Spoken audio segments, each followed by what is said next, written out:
Am I the jerk for wanting people to wear white at my wedding? Posted by you/through a golden bride. So, I, 24F, am having a hard time seeing where I went wrong, but my husband-to-be, 26M, and I both struggle with NPD, narcissistic personality disorder, so I figured an outside opinion might be helpful since neither of us tends to understand when we're wrong right away. I'm getting married, yay, in December to the absolute love of my life, and we both want it to be the most spectacular wedding the world has ever seen because we both really love attention. I never used to feel comfortable admitting that, but ever since I've been with him, I've been able to really accept it, and it's made my life so much more fun. We decided that instead of me wearing a white dress like all the other white dresses and him wearing the same tuxedo as every man in attendance, it would look really spectacular if we both dressed head to toe in gold. What we want is for all our guests to wear either black, white, or gray, and for us to be the only ones wearing color. I figured that not only would I look like a princess, but I'd also be dancing with a prince instead of just some guy, and he's so into the idea that he remembers it as being his. We just love the idea of a sea of monochrome, with us in the middle of it all. The only thing is, my sister, 26F, has been absolutely furious at us ever since the clothing requirements came out. First, she said this was proof that I never changed and that I was being controlling again, basically, that asking guests to wear a specific color was insane. Then she started making digs about my hair and how I was just doing this to show off and asked if I planned to have her dye her hair too. I did not, we're both blonde, but mine is a bit more yellow blonde, and my husband is dyeing his hair for the wedding. I admitted to that but also pointed out that it's my wedding and it's normal. Then she accused me of trying to upstage everyone else's wedding dress, basically implying that I was trying to get everyone to show up in wedding dresses, if I could compete with them and make myself look even better by comparison. That was never the plan. When I mentioned what she said to my husband-to-be, his eyes kind of lit up in this really cute way, and he said we should encourage people to actually wear their own wedding clothes, but we decided that would probably be terrible of us. We ultimately decided to let our families wear copper if they wanted, so they would stand out as a nice accent to gold, and my sister would also get to stand out. I was totally willing to pay and said as much. That was when she called me a spoiled child and said she wasn't like me, that she wasn't in this for herself, and that she wanted all the guests to be able to wear normal wedding clothes, adding that nobody in their right mind would be comfortable wearing white to a wedding. Relevant comments. Commenter. It sounds like a really pretty wedding. I don't think upstaging everyone who has ever had a wedding is the goal here, but I also think every person who has a wedding wants it to be special and memorable in their own way. Kinda weird that your sister doesn't feel that way. Ops response. She's really against events where I get attention. I get it, considering how I was before I knew I had NPD and how to handle it, but I guess I thought a wedding would be an appropriate time to want attention, you know? Commenter. I wonder if your sister is just kicking back because you're not having a traditional wedding and she's jealous of the attention you'll be receiving? Ops response. She had a really traditional wedding last year, and I wasn't actually invited, so I don't know many details, but I know she wasn't happy with how it went. I do think my dress code is pretty simple, especially since, not to be macabre, but everyone has funeral clothes, right? Commenter. Can I ask why you were excluded from her wedding? Ops response. Ever since I was 16, she hasn't wanted me at any events focused on her. She asked me to stay home for her high school graduation, all her birthdays, and her college graduation, and I couldn't meet her child until a week after either. We sometimes celebrate alone, but when we were growing up, I would often do something to grab attention at basically any event I was invited to. It wasn't like it was malicious, but it wasn't exactly unintentional either. I just absolutely love when everyone is watching me, and I'm pretty good at a lot of things. On my sister's 17th birthday, I gifted her a song I wrote. I got the idea from a TV show, and everyone spent the rest of the party saying how good I was. That was one of the big things she brought up when she first banned me from her events. I honestly just loved the attention, and it didn't occur to me that what I was doing took something away from her because I figured everyone loved watching me, so I was just making her parties better. I also thought she loved watching me. I get it now, and I understand that what I did was really wrong, but I didn't at the time. Op on boundaries/therapy. I'm in therapy. It's been a little tricky to maintain the consistency I'd like, but for now, I'm going every other week. I know I'll always be a narcissist, no matter what I do, but I still want to have good relationships where I don't hurt or take anything away from anyone. I've said something very similar to what you quoted a few times. Her boundaries are pretty simple. We only really meet up at family gatherings or one-on-one in a private space. If we meet one-on-one, I'm not allowed to talk about myself, my life, or anything I'm accomplishing or working on unless she specifically asks. At family events she'll be attending, I need to send her what I'll be wearing ahead of time to ensure it's not attention-seeking. I also can't perform, sing, dance, etc., or talk about anything I'm working on unless I ask her permission first, and if she says no, I can't ask again. If she tells me she needs to vent, I can't react or get upset about anything she says to me or tell anyone else about it. That's pretty much everything. It can be tricky at times, but I know that's mostly my disorder, and it's worth it to have her in my life. Commenter. Sorry to comment on this post 3 times, but it's really alarming to me. She has to approve your outfits even if the event isn't focused on her? You're not allowed to talk about yourself at all without permission? I hope someone with more experience with NPD can tell me if there's a healthy rationale behind this, because I think you love your sister so much that you're unable to see clearly that she's controlling you and, frankly, being really mean to you. Ops response. I'm only not allowed to talk about myself at all when it's just us, and I'm not supposed to ask for permission. When we're at family gatherings, I can talk about myself generally, like my relationships, the music I like, or anything else. I just can't talk about my goals, projects I'm working on, or accomplishments of any kind without checking first, because it's considered a form of attention seeking. Most recently, I had to check if she was okay with me talking about learning how to make pizza from scratch from my husband-to-be. She said it was fine as long as I focused on the learning process and didn't, offer to teach anyone anything or say how great I was at it. The outfits thing can be frustrating, especially since she almost always shoots down 3 or 4 outfits before accepting something, and it's usually way too hot. But it makes her feel much more comfortable, so it's not the biggest deal. Update 1 year 5 months later.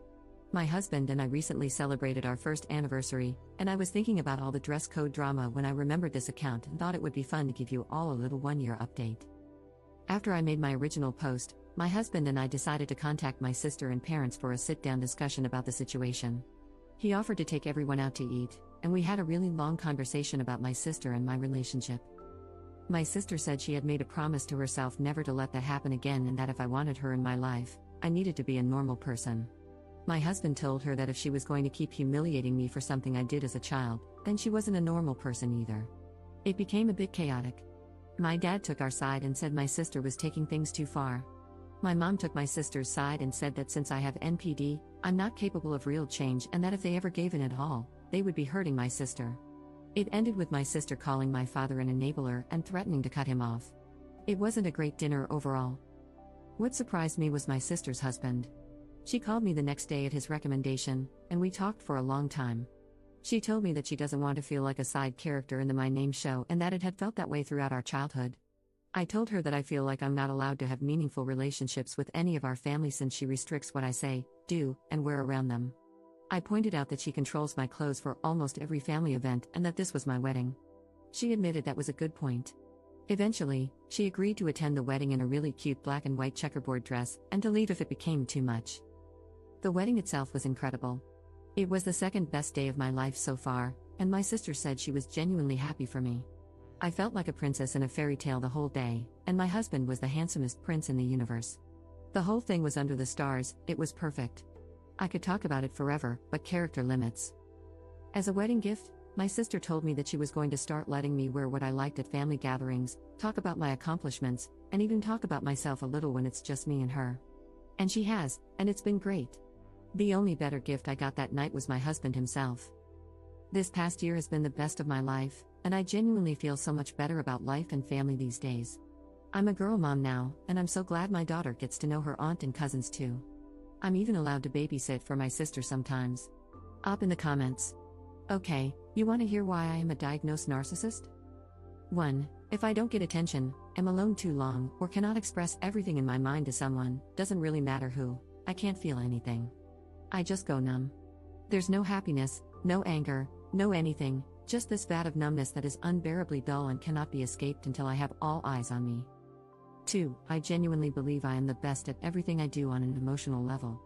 I think I am a musical genius, and there's a bit to back that up, but I also think I'm a dancer on the level of at least any backup at a concert, that my drawings are good enough to be in a museum, that my writing is deep and ingenious, that I'm prettier than 99% of models even with a baby weight, that I can act well enough to win an Oscar if I were ever randomly put in a big-budget movie for no reason, and I have nothing backing any of that up, except maybe the writing being slightly above average. My husband has told me that he agrees with the model thing, and I have to put that in this reply. 3. The last time I failed, full-on failed, It was a chemistry, and I temporarily became a full-on anti-vaxxer because I decided chemistry was made up and stupid, and nobody could ever really understand it. They were all just getting lucky and also evil. In reality, I'm not good at science.